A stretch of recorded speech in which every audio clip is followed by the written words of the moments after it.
And we are back in the Alpine A110 GT. I say back because this year we took a big road trip with our own cars and drove fans' cars, and this is the car that was shipped over by our friend Ben. And as soon as we drove it, we started talking about the market for this car. The discussion kept coming up, the Lotus Emira and the Porsche Cayman. But that's not what this is. This is a mid-engine, rear-drive, dedicated two-seat sports car that only weighs 2,400 pounds. It's in a different weight class than the Cayman and the Emira. So that really brings up only two actual competitors, the Lotus Elise and the Alfa 4C. And for years I have told Todd, you cannot compare an Elise to anything. You really can't. Finally, we have found the right comparison.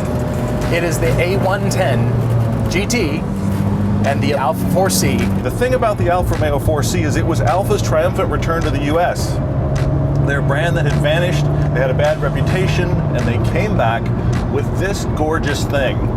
I love it when we finally find cars that is the perfect matchup. The best of Britain, the best of France, and the best of Italy. And then we looked at the stats and realized they're so similar on paper, I'm not even sure who's going to win. Great cars, great roads, and all the reasons we love to drive. Road trips, comparisons, test drives, and podcasts. This is Everyday Driver.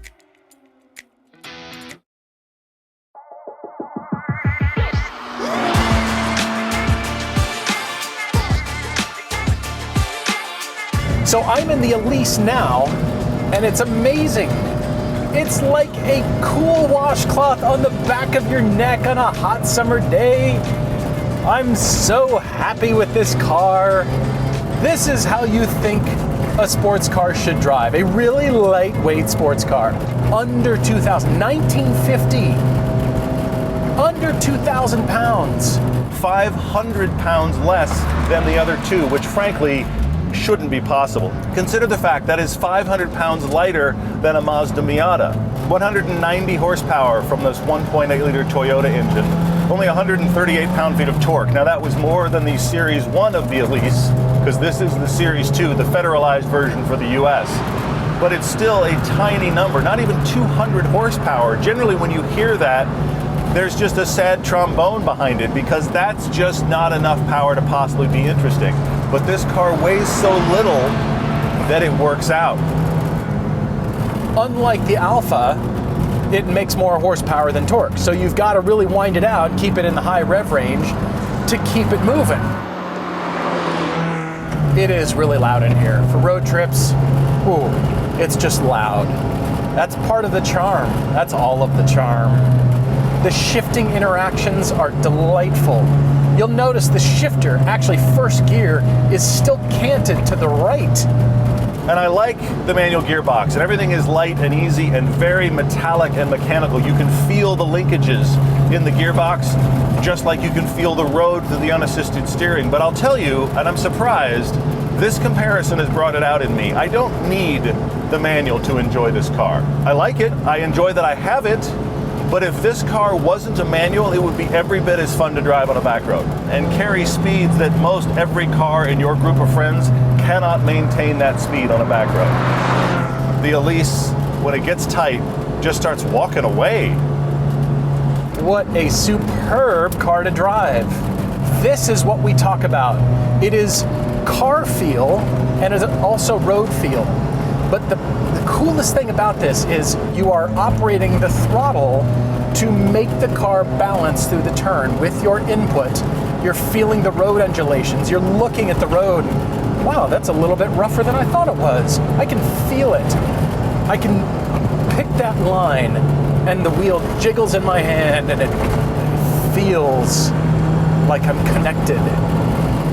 Compared to the other two, this is a fire hose of road information at all times. It is unrelenting, but at the same time, it's delicate.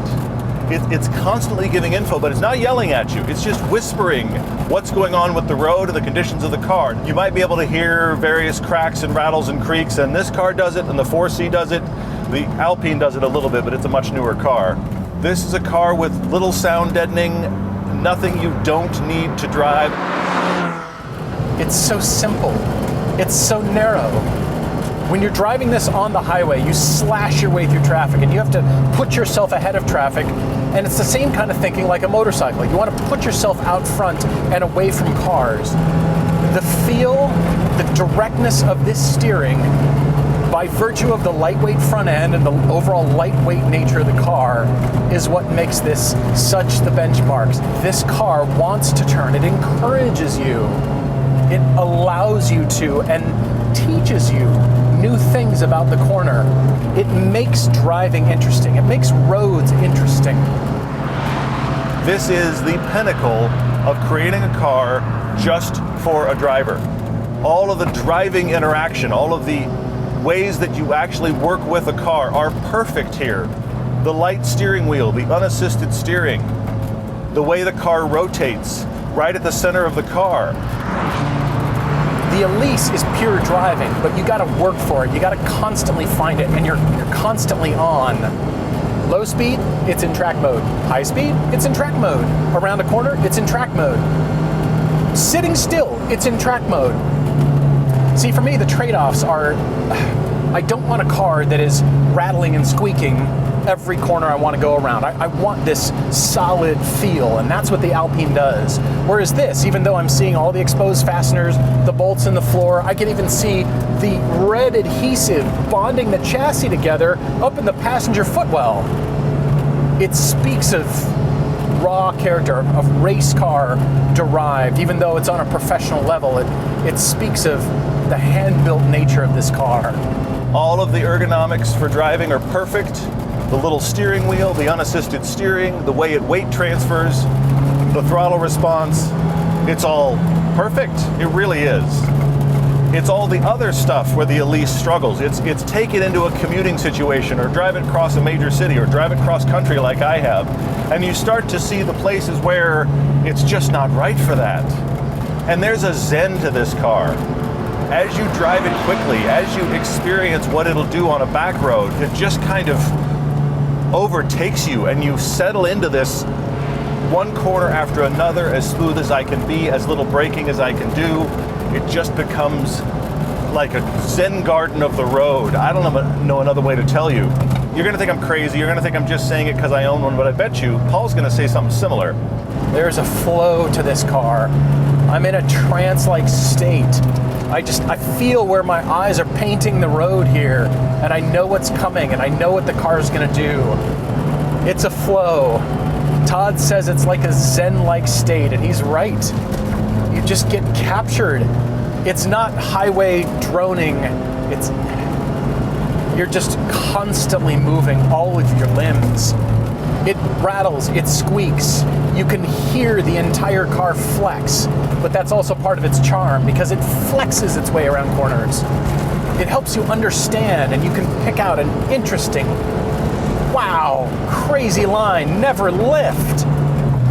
Whoa. Ho, ho, ho. But then even the slightest bump upsets it, and the whole thing just flexes. And then there's the entry and exit. We always joke with Todd about the Lotus position. Getting in is great. Getting out, you have to have surgery, it seems like. And I know some of you are saying, again with the Lotus Elise, and I hope you've driven one. I hope you've driven one a lot. It doesn't beat on the road at all. It doesn't brag about its power. It's just playful. It's just a friendly companion. It's the delicate interaction. It's the fact that this is the happiest person you've ever been with. They're happy all the time. They're ready for whatever. They're just a jittery little ball of energy that only wants to hang out with you. Now, that can get exhausting. It is exhausting in the wrong context, but when you're back here to drive for fun, it's like the car is encouraging you, egging you on, wanting to do a little bit more than you asked for the last time, and ready for whatever you'd like at a 12. Not 11, a 12. Everyday Driver is brought to you by Griot's Garage. Use the code DRIVER10 for 10% off your order.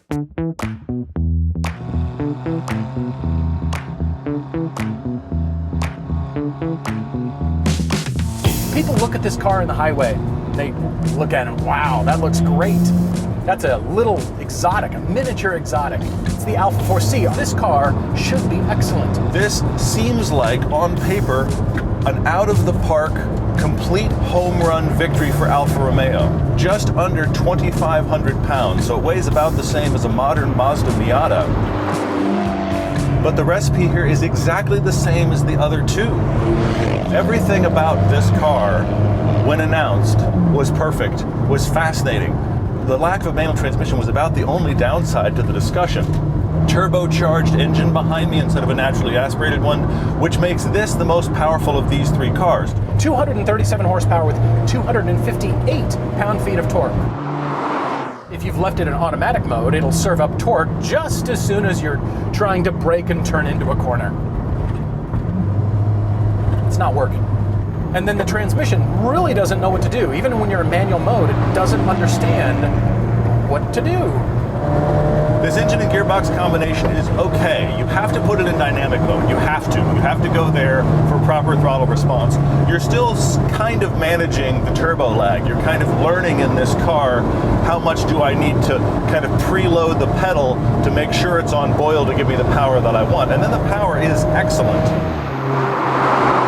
This gearbox is actually related to one in the Dodge Dart, believe it or not. And it does an okay job. It's not nearly as quick or fun to interact with as the one in the Alpine, but it does work. The paddle shifters should have this nice mechanical clunk, right? They do not. Instead of feeling like even a cheap ballpoint pen, you know, with that great clicky action, no, it's the slightest, most delicate, weak, stupid button click ever. A microwave has better button feel than this. It does not belong on a cool sports car. So is this a cool sports car? The recipe is there. The most disappointing and baffling part of this car is actually the steering. The steering somehow inherits all the bad things about an unassisted steering rack. It's too heavy when you don't want it to be, and it's lacking information when you do. It never feels consistent. It never feels like it's working with you. It gives weird feedback at weird times. It gets strangely heavy all of a sudden mid-corner, and then it lightens up depending upon what you do. And if you push, tire squeal and understeer. And this has the good Pirellis on it. You can attack a canyon road in this car, but it feels like an attack. It feels like you are bludgeoning the car and the road together. There's no dance here. There's nothing that feels delicate like the other two cars do. I've driven this very hard on track. I've driven it at the limits, sliding around on track. And the same corner gives different response lap after lap. Because I'm fighting my way through these corners. You can see the wheel trying to rip itself out of my hand, and that's just it.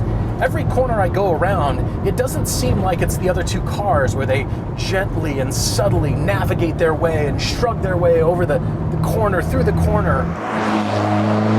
It's because the inconsistent feel.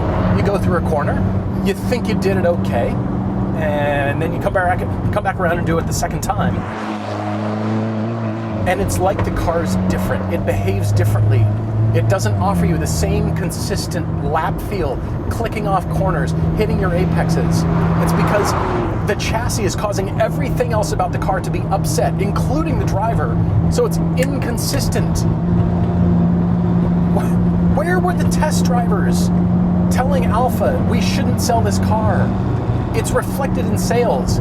But the problem is, Alfa Romeo management is going to think to themselves, well, it's not worth building a small, lightweight, mid-engine sports car anymore because nobody bought it. Well, it's because you did it wrong. The ride is so bad on this car. I want to go slow in this car. Slower is more comfortable. It's more enjoyable. It's more interesting. I hate going fast in this because it's so much work and it's not delightful and it's not rewarding because this is not a great handling car. I mean, it is, but it doesn't have the delicacy and the feel of the other two, and those two are its competition. I want to zoom out for a second and make sure you understand that this car is more fun on a back road than many, many things. It is more interesting to drive than a lot of cars out there, a lot of sports cars out there. If you drove this 4C in isolation by itself, or if you drove it in comparison to your typical modern sports cars that weigh 3,500 to 4,000 pounds, you would suddenly be struck by this car as being close to perfect. It would astound you with its dynamics. It is interesting compared to most big modern things, but it is not nearly the car that it should be when you look at this recipe and how the other two have executed it. This car is so wide, it feels like it's wider than it is long, and my feet are right at the front axle. So it feels like I'm driving this really wide thing that's super stubby and short. It's the strangest feeling, and it doesn't feel good around corners. It doesn't feel planted, it doesn't feel consistent, it's not interesting, it's a pain in my butt, and I'm pissed off at this car. This is like weeks of struggle that finally leads to a pretty good date. And you start to wonder, is this a relationship I should be in? This is a borderline abusive relationship because you want it to be good. I want this car to be spectacular, and I like it in fleeting moments. But the rest of the time, I just find myself disappointed and wishing it were better than it is. I'm glad Alfa built it. I actually wish they'd make a new one. It's just going to have to be sorted better dynamically. I'd take an electronic power steering over this. Absolutely, I would. Where's the info? Where's the playfulness? Now I know, in comparison to things that aren't mid-engine, things that are heavier than this feels exotic and special. There is still some magic lurking here, but you have to find it. You have to dig it out. The wheels feel like they're going to be torn off the car every time I turn in. The car doesn't roll over the top of these bumps and roll through corners and wriggle and twist its way and delight the driver.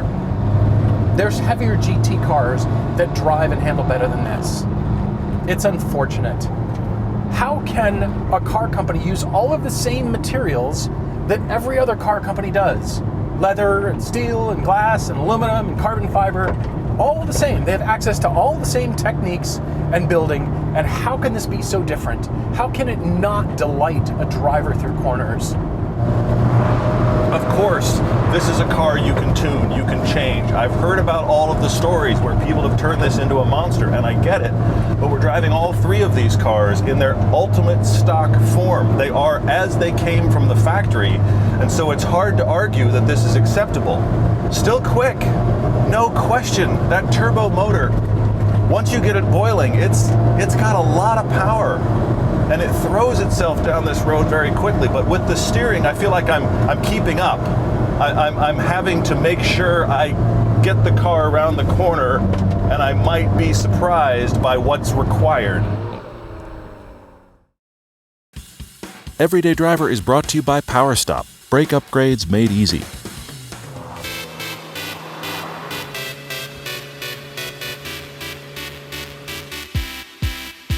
I'm so glad to have this car back.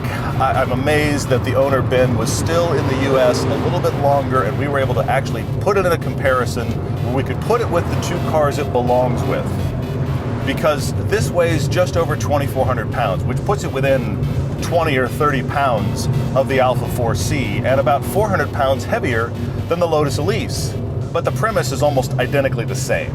Let's make a small, two-seat, lightweight, rear-wheel drive sports car whose focus is handling, not beating up the road with power.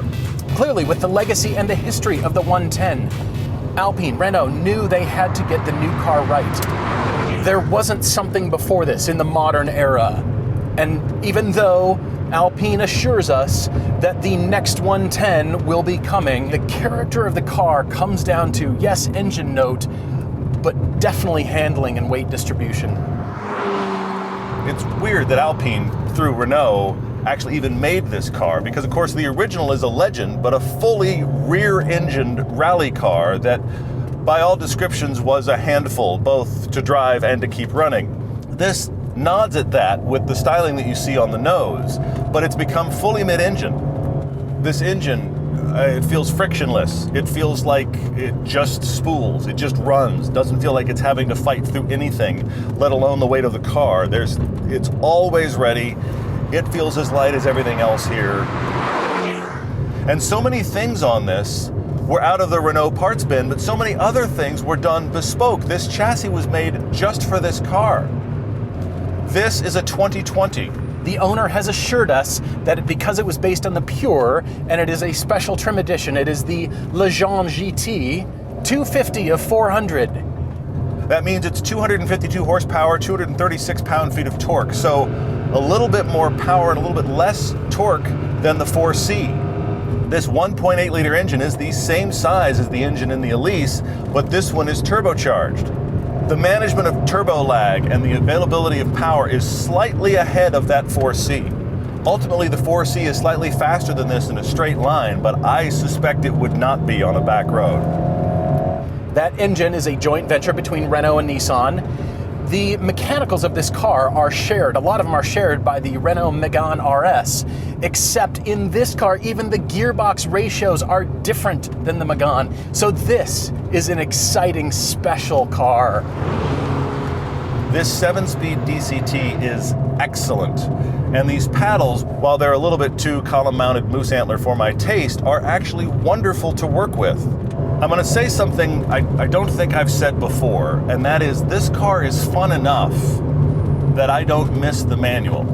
I love manual transmissions. I love having one. I adore having one in a Lotus Elise.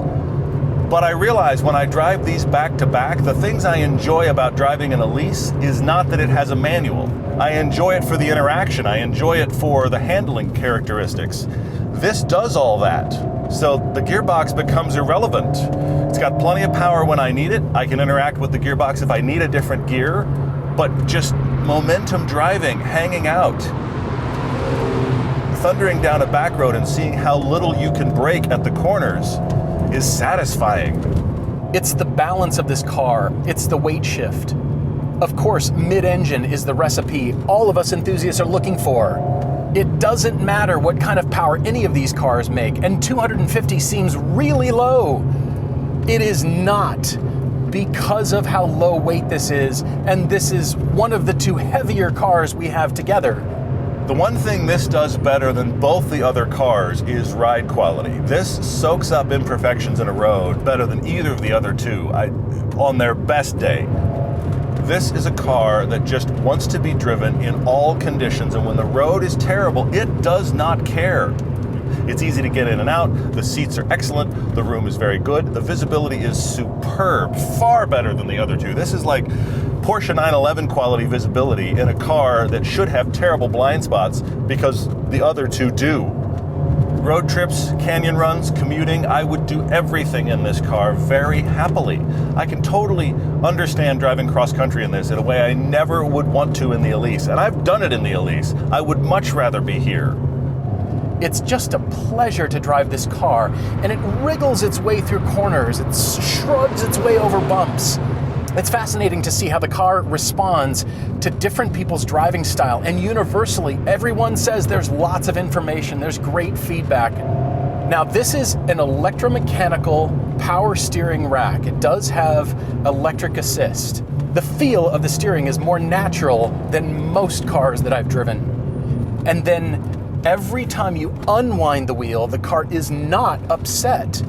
Yes, you can dive into a corner, brake hard, turn in, and it's when you start to change the dynamics where the car can be really upset on corner exit, it's ready for what's next. As soon as you unwind even more, the car feels light. It feels delicate. I have to admit, the super light electronic power steering lends itself to the light feeling. There's really not sensation here, especially not compared to the Elise, but I still get more from this steering rack than I do from the 4C, and that shouldn't be possible. It flows effortlessly. It feels like water running down a mountain. Just nothing gets in its way and it finds the smoothest path. But it's very consistent. And the dive-in of this car is one of the more extreme I've encountered. It has an initial dive like a stiffly sprung front-wheel drive car, but then none of the downsides after you start to turn in. Clearly, Alpine, their test engineers, made the components work together and worked hard to lighten this car. Everything about it feels delicate, But it's not to say that it's not built well or doesn't feel like it's gonna last. This car tracks with you, and it makes your line through the corner seem very obvious. It's an extension of what you see. And the rotation point is a bit weird at first because it's not at your hips where the other cars rotate. It's at your knees. The rotation point of the car is right here in line with the steering wheel. It feels kind of like, you ever ridden the teacup ride at Disneyland? It has that kind of feel where you turn the teacup and it rotates in front of you. That's not bad. It's just a little bit different than you might be used to, and it's incredibly fun to rotate a car just in front of where you're sitting. It's fascinating. And you know what? It's a different feel than even a Cayman. Caymans do not belong in this comparison. I think it's a car that has the ability to speak to every kind of driver. Whether you're looking for canyon carving like this, whether you're looking for a great sound, or you just want to track it. There's more horsepower available in this car, and I would like the 300 horsepower versions.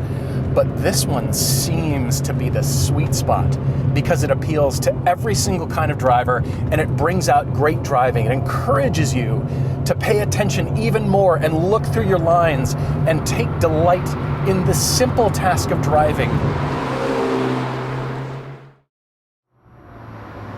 With three cars so very similar on paper, how does the recipe get this different? We keep talking about the recipe. It's all the same materials. Yes, it is. It's all the same stuff. How do they make such different cars? Yes. Well, from a styling standpoint, let's quickly talk about the Alpine and how much it stands out without being retro. And it's so subtle. Everything about the Alpine A110 is subtlety, from the styling to the interior to the way it drives. It's subtle, and you have to discover it. You have to walk around this car to discover slight subtleties, slight indentations, interesting surfaces, and that does translate to the driving too. I agree, but you pointed out on our Coda piece the last time and the first time we drove this car, all of the 2 times we've driven it, you pointed out that it is the opposite of most mid-engine cars because it's teardrop shaped. It's more bulbous at the front and it tapers, whereas those are more of a wedge shape coming up kind of like a doorstop. And I thought that was profound that you noticed that because it is a sloping back. The big thing I've noticed about this car every time we look at it is when you're in its presence, it is genuinely beautiful. When you see it on camera or in photos, it's easy to go, I don't know. It's because it looks bigger in photos. I think that's probably true. When you see it up close and your spatial distance from it, it's so much smaller, and then the surfaces work. Now, the Alfa actually is interesting. There's a lot of great looking surfaces. It's striking, the stance is very wide, and it looks like a miniature exotic. This thing turns heads, and you can find beautiful surfaces all over the car. They're very Italian and sculptural. Look at all the surfaces and how they interact. There is a great flow. You're right, it's got a ducktail, it's got a certain stance to it, very wide. But then we come to the Elise, and I think the proportions, how small it is, combined with the styling, still make it one of the most beautiful cars ever. Lotus has nailed styling from current Emira all the way back to this. It's so interesting, and it's just these beautiful, over-exaggerated shapes, but it's still compact. Very interesting. That's the funny thing about all 3 of these is we're talking about small, light cars. The Alpine seems like it is a micro car until you put it next to the Elise, and suddenly it's practically an SUV in look. It's unbelievable how small that car is. Also, there is not a wasted bit of shape on that Elise. It's like it's been shrink wrapped, like they vacuum sealed it when they were done. This is gorgeous, but next to the Elise, somehow it starts to look kind of bulbous, which is weird because on its own, the 4C is a gorgeous vehicle. I hate it in white. Separate thing. It desperately needs color. The red on this car makes it look even more exotic. I agree. It looks good in yellow too, yeah. Yellow on your car makes it look exotic. True. The blue that I've seen on some of the Alpine A110s actually elevate it to making it look even more expensive, although this one is subdued and I think puts it in an Aston Martin class. Interesting, okay. Ooh, subtle, interesting. It looks expensive. I'm not sure what it is. And here with its 2 rivals, I mean, what I love about these cars is they're all built in the countries for which the badges are represented. Built in Britain, built in Italy, built in France. I like that about these cars. They seem pure in that sense. But then we come to the driving, and it is not. I will say this, you drive any of these three in isolation, compared to a large, modern sports car, you're going to think this is light and agile and fun. Any of these three.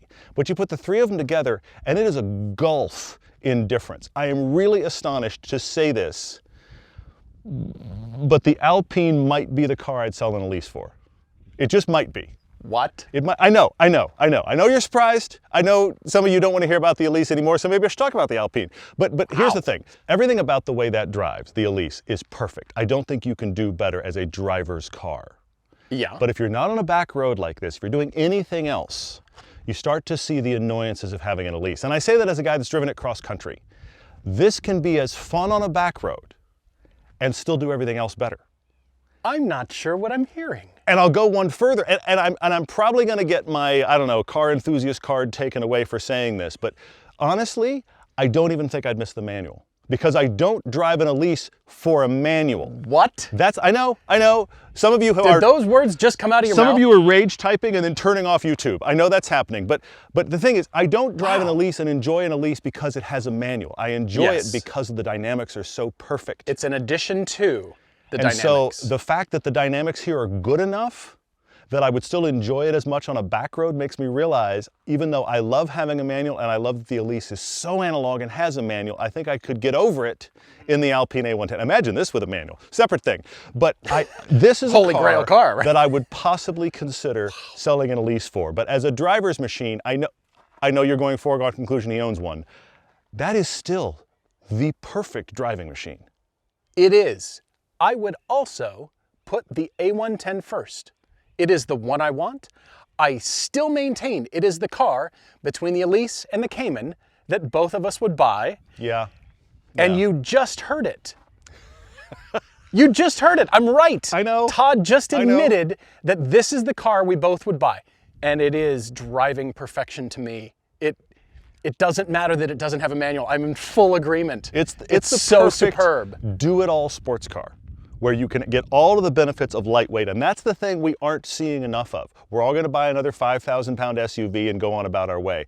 Lightweight matters. All three of these are good because they don't weigh much. That is the reason that they're good. The comparison of these three reveals everything about what we enthusiasts are looking for in driving. So please, tell us we're wrong. Tell us where we're off. For sure. I'm sure we will be. But you need to go drive these for yourself, because when you see any of these cars in person, they're going to be smaller than you think they are.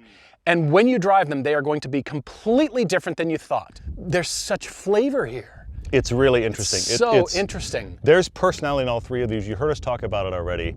Any of these three you would enjoy driving, but you just enjoy some of them more than others. First, second, 17th. There's Paul's a huge fan. You know what's going to happen now? other cars The that only come thing we between me and that haven't one. done is put this with the current Miata, because it weighs the same. So, okay, that's the next piece. The Elise is a hallmark. It remains a benchmark. Nothing can touch this.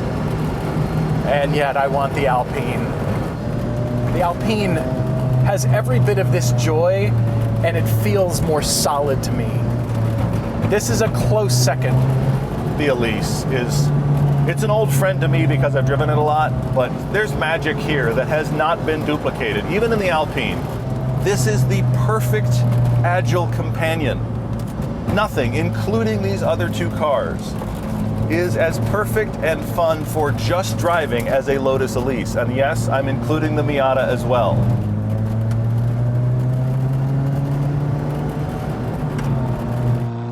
Parts, unassisted steering, and lightweight, under 2,500 pounds, should suggest this thing is amazing and every enthusiast should just go buy one. But there's a whole bunch of Caymans and Supras and GR86s and Miatas and a lot of other sports cars before this one even makes it onto my list.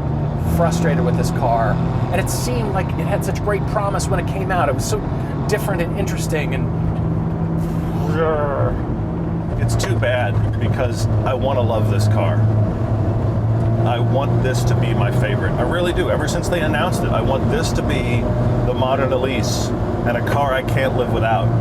And the more I drive it, admittedly, the more I've driven it these last few days, the more I've enjoyed it and understood it. But it has taken a fight. It has been a battle. And it shouldn't be. It should just be a car conversation, a relationship, a fun evening out. And this is pins and needles, hoping you don't get in a real fight. That's how this feels.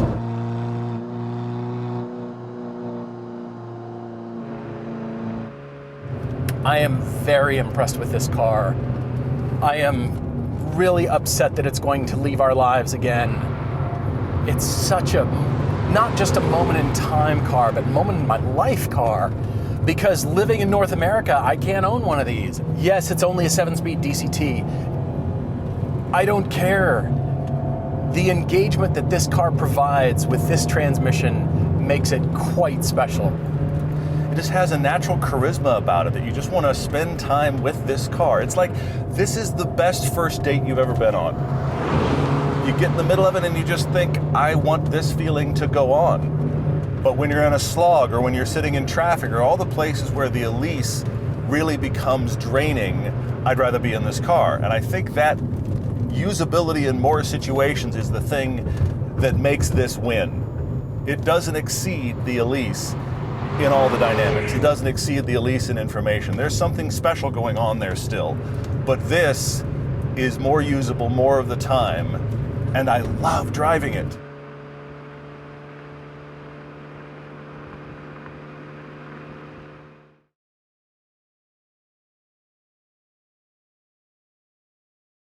Can we change the 25-year law? Who are we hurting with the 25-year law? Can we make it 15? Can we do that?